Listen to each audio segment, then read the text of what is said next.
Ron Costa, broadcasting live from the Maxwell USA studios in Las Vegas. And today's show is going to be talking about opportunity zones once again. And let's bring in QOZmarketplace.com. Vicki Hutchmala. Vicki, how you doing today? I'm doing excellent today, Ron.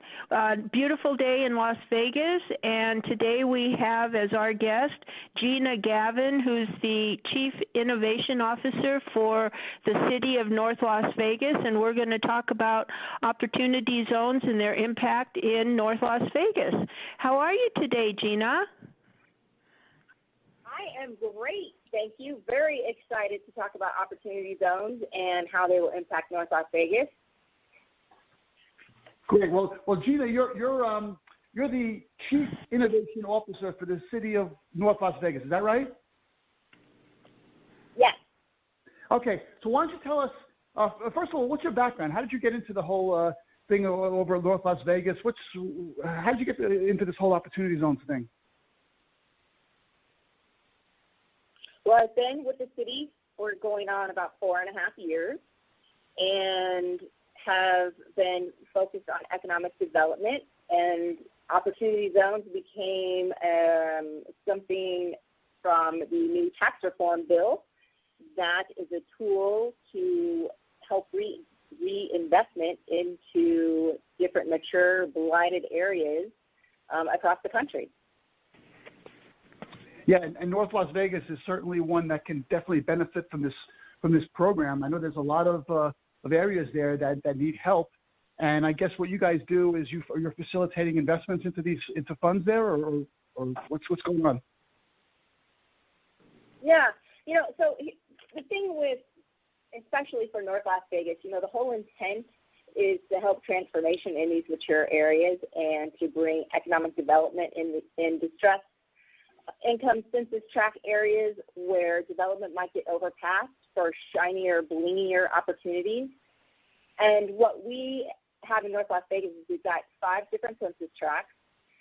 We've kind of have paired them up into 3 districts, and they are all aligned with the true intent of what was in the tax reform bill, is to bring investment into these mature areas, distressed income areas, to bring jobs, new housing, and to overall create better opportunity in these areas. And so for that, we are really excited about the investment opportunity that this does bring to the city.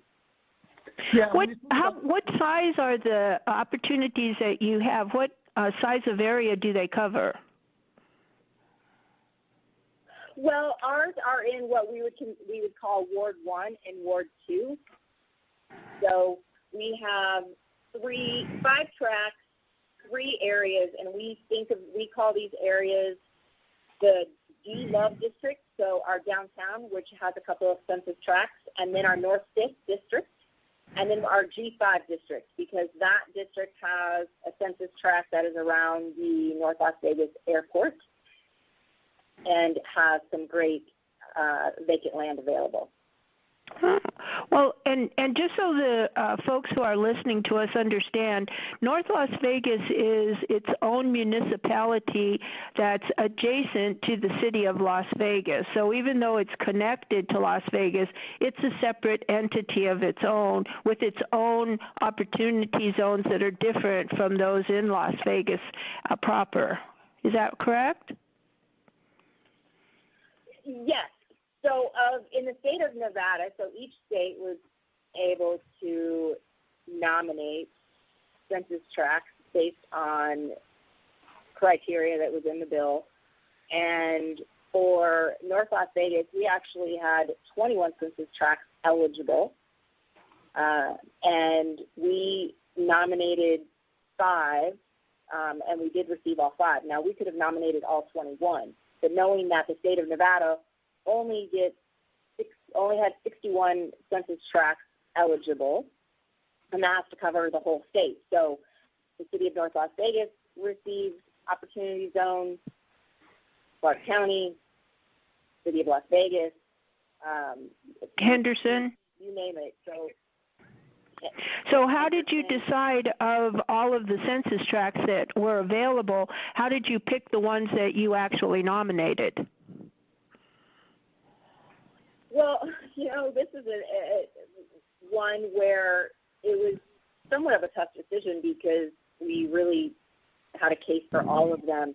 But we focused on Ward 1 and 2 because there are urban infill areas, and we really stayed true to the intent of what that bill called for. And, and that's to reinvest capital gains into areas that need new jobs and need housing. And so this sort of reinvestment into these mature areas, and where we knew that there was some decent swaths of land available. And so we looked at available land, we looked at the most distressed census tracts, and we looked where we have some need for infill and staying true to what the intent of that bill was by creating jobs in these areas or bringing new housing. Or even looking at existing businesses that could be expanded, where these capital gains could roll into an investment into an existing business. Oh, I see. That's actually a really great point because now we would have loved to. Go on, Gina. You would have loved to what? We would have loved to have included Apex as one of these opportunity zones as well, and but that was unfortunately not available for us. But that for us, that would have been a great workforce to help mirror and pay out the other investments where we could have put social impact dollars like housing. Well, what is Apex? Apex is a large industrial park. It's 18,000 acres in the northern part of city of North Las Vegas. Out by the Speedway? It's past the Speedway. But that wasn't available in an actual opportunity zone. Is it adjacent to an opportunity zone? No, it's not adjacent. The census tract didn't qualify.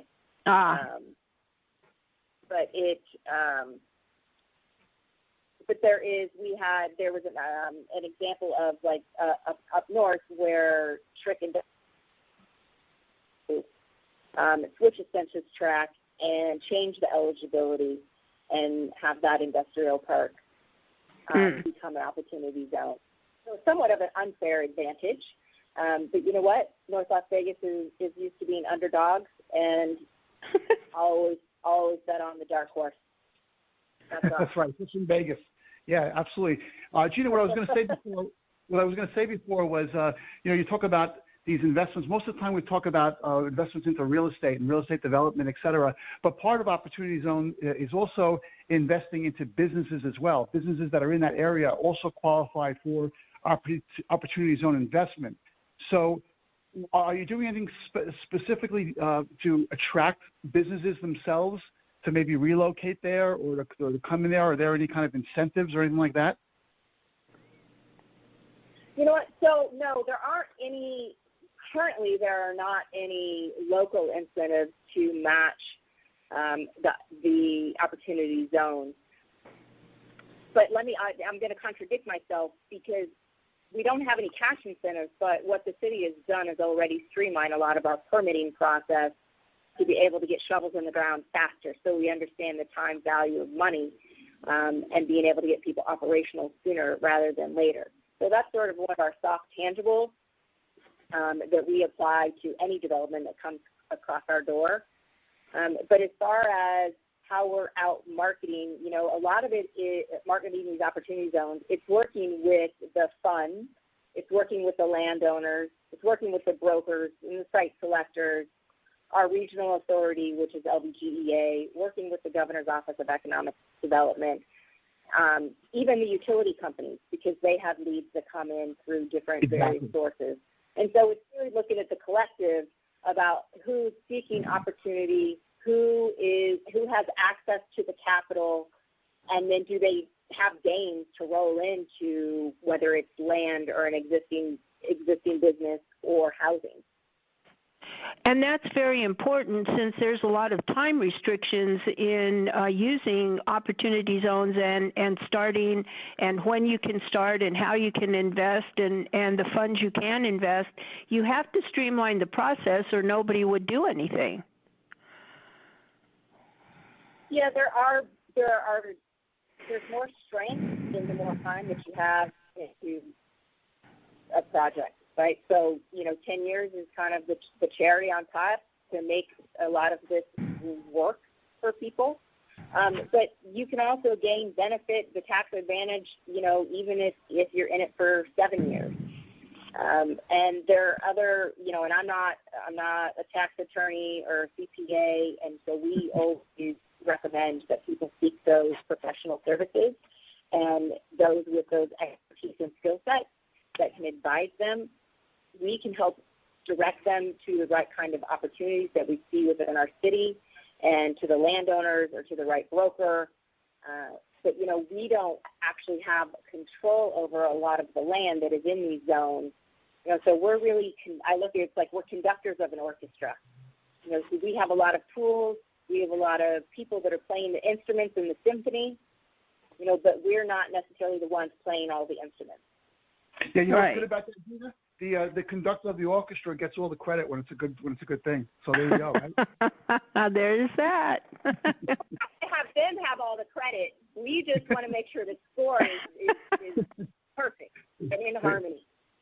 Yeah. Do you have any actual projects that are started yet or underway that you've approved? We don't have any actually that are submitted any plans or under construction. We have a lot of interest, I would say, in the social impact, social cause dollars for housing. I just left a meeting where there is a project that's in an opportunity zone, and they've got a fund that would be more office and industrial. That would be in our G5 district. So there's a lot of, I don't want to call it speculation because some of it is stronger than speculation, but there's nothing with shovels in the ground yet or plans that have been submitted. Right, but it's a relatively new project, and people are still trying to understand all the parameters and the criteria of opportunity zones and the capital gains investment in it. So it would appear it might be a slow to start, but once somebody takes the initial steps and gets things going, I think after that it'll just be gangbusters. You're absolutely right, Vicki. There's been a lot of misconception, confusion, just like with anything new and complex. It takes some time to decipher it and break it down. And there's a lot of ways that people can create gains. I mean, people can sell stock, and that can be a gain, and they could roll that into buy an existing business or buy a piece of property that will have a project within a zone. So it's taken people biting the elephant a little bit at a time to be able, I think, to get through some of the hurdles and truly understand it. Also make a determination if they want to self-certify, or if they're going to go out and seek the other types of funding capital that has already gone through that process and been blessed, so to speak. Right. Do you have any actual marketing programs that you're doing to educate the public on the opportunities involved in these zones? Well, we've been working with our partners such as Business and Industries and QOZ, and there's been a couple of conferences that we've participated in. I'm going to a conference to be more of a student and absorb next week in Reno, because the northern part of the state is partnering with Business and Industries and a couple of other agencies to host a conference on opportunity zones. We haven't done anything on our own. The marketing has pretty much, we started with reaching out to all of the landowners and making sure that they had the right kinds of tools and resources to understand it and what this meant for the land that they had and whether they were going to develop it or if they were interested in selling it. So that's probably where our marketing started and really where our strength lies, because it's the relationships that we have to be able to move the puzzle pieces to get people connected so they can have an active project. So that's really where we focused a lot of our efforts. And then we also reached out to different funds around the country and have had conversations. You know, our biggest probably marketing out into the public is that, look, we realize that there are no boundaries with these funds. Somebody could have a fund out in New York, and they could have projects in New York, Texas, Florida, and perhaps Nevada. And we're saying, look, we don't need to be greedy, and we don't need to have all of the pie, but let us have a share. You know, right, and that's what's nice about the program is you can have a fund and you can be in New York, but take that fund and invest it in North Las Vegas. Yes, and then that's where some of the bigger regional funds and equity firms, finance, you know, these capital firms can be our cheerleaders because they have the relationships. You know, there's always hesitation when somebody's wanting to make an investment in a market that they're not familiar with. It's the path of least resistance. And so some of these bigger portfolios may not be familiar with our opportunity zones. You know, it's truly, again, aligned with the intent of the bill. And so they're in, I would call, unsexy areas that might not get as much as attention as a larger industrial park in the north or some, you know, other parts of the valley, other parts of the country where they have that might have some already notoriety, you know, or sexiness to the projects that are surrounding it. You know, so for us, it's like, look, man, just let us be a piece of something.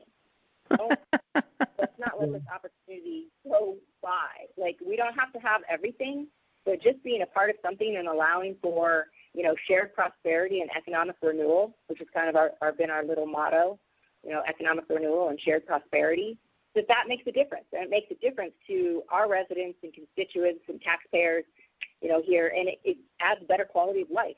And that's ultimately what we're after. And that's the whole point. Raise up the quality of life to the folks that are in and about around the zones that are depressed. Give them a hand up. Yes. So it's a nice, good project as well. Yes, absolutely. So we do see we're still bullish. We have conversations about the zones every day.